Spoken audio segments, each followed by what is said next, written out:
Hammaga assalomu alaykum. Bugun sizlar bilan 6-darsimiz. Number metodlari bo'yicha bugun ko'radigan narsamiz isfinit metodi. Isfinit funksiyasi aniqrog'i metod emas, funksiya bu ham. Farqini oldingi darsaga tushuntirgandim.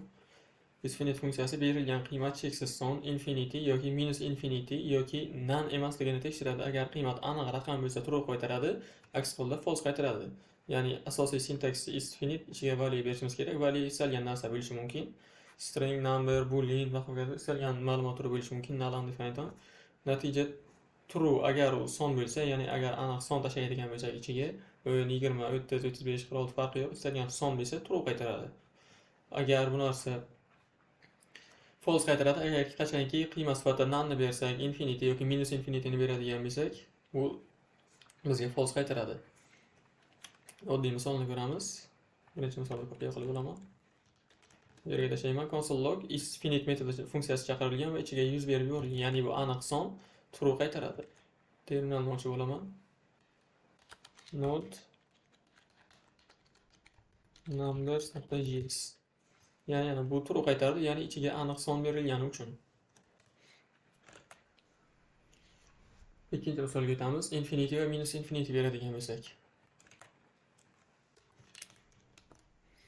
Console log isfinit metodi funksiyasi chaqirilgan va infinity berib yuborilgan va ikkinchi qatorda shuni minus infinitysi berib yuborilgan. Ya'ni sollar plus cheksizlikdan minus cheksizlikka davom etadi. Buni matematikadan amal bo'lsa kerak. Buni ishga tushiramiz. False, ya'ni bularni oxiri bo'lmagani uchun, ya'ni aniq bir son bo'lmagani hisobiga bu narsa false qaytaradi.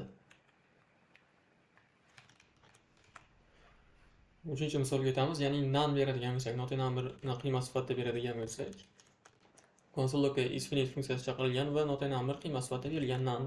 Bu bizga false qaytaradi, chunki not a number o'zi son bo'lmagan narsani tekshiradi. Buni songa aylantirib bo'lmagan hisobidan bu false qaytaradi. Bu ham. To'rtinchi misolga o'tamiz. Stringdagi son, agar string ichida son beradigan bo'lsak, nima holat yuzaga keladi? Bu narsa true qaytarish kerak. Sababi isfinit metodi ham o'zi birinchi ichida bergan qiymatimizni songa aylantirishga urinib ko'radi.